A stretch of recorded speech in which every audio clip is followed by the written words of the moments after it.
ከ8 ዓመታት በፊት አገራዊ ለውጡ ሲጀምር ትኩረት ከሰጠባቸው ዘርፎች መካከል የፍትህ ዘርፉ አንዱ ነው። ለረጅም ዓመታት ሳይመለሱ ቀጥለው የመጡ መሰረታዊ የመብትና ፍትህ ጥያቄዎች የወለዷቸውን የህዝብ ሮሮዎች መመለስ ደግሞ የትኩረት ማዕከሉ አድርጓል። በዚህም በዳኝነት በፍትህና በፖሊስ ሰፋፊ የሪፎርም ተግባራት ተከናውነዋል። እነዚህን ተግባራት መሰረት በማድረግ ባለፉት 3 ዓመታት ተግባራዊ የተደረገው የፍትህ ዘርፍ ትራንስፎርሜሽን በፍትህ አካላት መካከል ቅንጅት እንዲረጋገጥ በማድረግ የህዝብ እርካታ እንዲጨምር አስችሏል። አንደኛው የመሰረተ ማህበረሰብ ፍትህ የምንለው ነው። የባህላዊ የግጭት መፍቻ ስርዓቶችን እውቅና በመስጠት ዜጎች ለነሱ ተደራሽ በሆነ ስርዓት እንዲሰናገዱ ማድረግ ላይ በጣም ትልቅ ስራዎች ተሰርተዋል። 9 ክልሎች ይሄንን ጋዝግገው ወደ ስራ ገብተዋል። ሁለተኛው የወንጀል የፍትሐ ብሔር አስተዳደር ፍትህን በአዲስ እይታ በሚል የጀመርናቸው ስራዎች ናቸው። እዚህ ላይ በወንጀል ፍትህ አስተዳደሩ የወንጀል ምርመራና ክስ ስርዓትን ውጤታማ ማድረግ ላይ በአስተዳደር ፍትህ ላይ እንደዚሁ የአስተዳደር ስነ ስርዓት ህጉ በፌደራል የወጣው በክልሎችም እንዲወጣ መደረጉ ነው። ይሄንንም በተመሳሳይ 9 ክልሎች አጽድቀውታል። በተለይ በሰዎች ሰብአዊ መብት ላይ እየደረሰ የነበረው ግፍና በደል ብዙዎችን ያንገፈገፈ ስለነበር የመንግስት ለውጥ እንዲመጣ ካረጉት አንዱም ይሄ ነው ማለት ነው። ለዚህ ይሄንን ደግሞ መሰረት አድርገን በተለይ ከለውጡ መንግስታችን ወዲህ ክቡር ጠቅላይ ሚኒስትራችን በሴኩሪቲ ሴክተር ሪፎርም ላይ ከፍተኛ ትኩረት ሰጥተው እሳቸውን በቅርበት እየመሩና እየተከታተሉ አንዱ ሪፎርም ያደረገው የኢትዮጵያ ፌዴራል ፖሊስ ነው። የኢትዮጵያ ፌዴራል ፖሊስ ደግሞ የምርመራ ስራችን ላይ ነው። ምርመራ ስራችን ላይ አሁን እንደሚታወቀው የሰብአዊ መብትን ያከበረ ህግና ስርዓትን ትኩረት አድርጎ የሚሰራና በተቻለ መጠን ሙያዊ እና ብቃትን መሰረት ያደረገ የምርመራ ስራዎች የሚሰሩበት ተቋም ነው።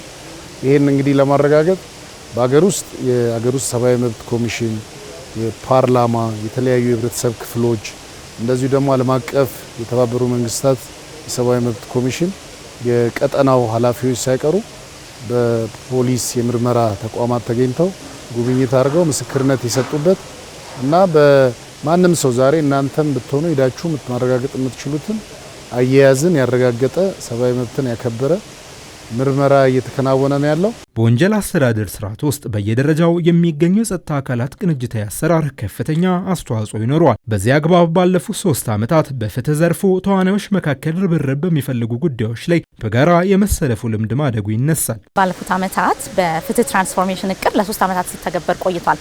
አሁን ሰኔ ላይ ወደ ማብቂያ የሚደርስ ስለሆነ በእነዚህ 3 ዓመታት የነበሩ ስኬቶች ምን ይመስላሉ?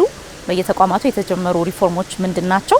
በሚቀጥሉት ዓመታት ደግሞ ለሚቀጥሉት 3-5 ዓመታት የጋራ ስራዎቻችን ምን ላይ ማተኮር አለባቸው የሚለው አንደኛው አጀንዳ ነው።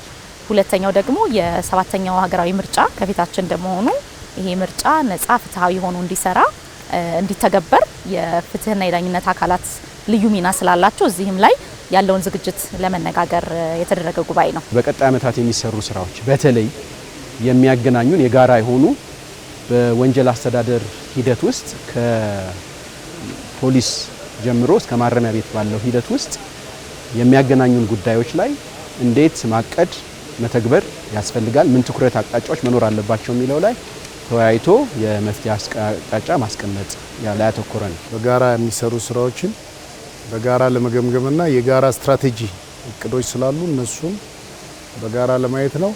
በተለይ እንግዲህ ከለውጡ መንግስታችን ወዲህ የጸጥታ ተቋማት፣ የፍትህ ተቋማት የተለያዩ ሪፎርሞች አድርጓል።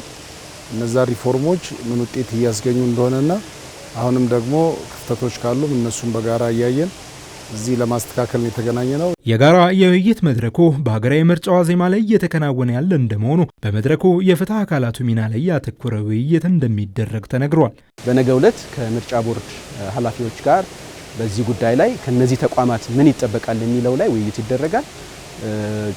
በዚህ ውይይት ይዘው የሚሄዱት ኃላፊነት ይኖራል። እኛ ደግሞ ወደ ምርጫ ኦፕሬሽንም ሲገባ በምርጫ ህጉም በህገ መንግስቱም የተቀመጡ መብቶች መጠበቃቸውን ማረጋገጥ ሁለተኛው ነው። ሶስተኛ ከምርጫ ጋር ተያይዘው ለሚመጡ ስጋቶች ደግሞ ተገቢውን ቅድመ ዝግጅት አድርጎ ያንን መተግበር ነው። ስለዚህ በዚህ መድረክ ላይ ይሄ በየክልሉ በየደረጃው የሚደረጉትን ጥረቶች በአገር አቀፍ ደረጃ ተቀናጅተው የሚተገበሩበትን ስርዓት እንዘረጋለን ማለት ነው።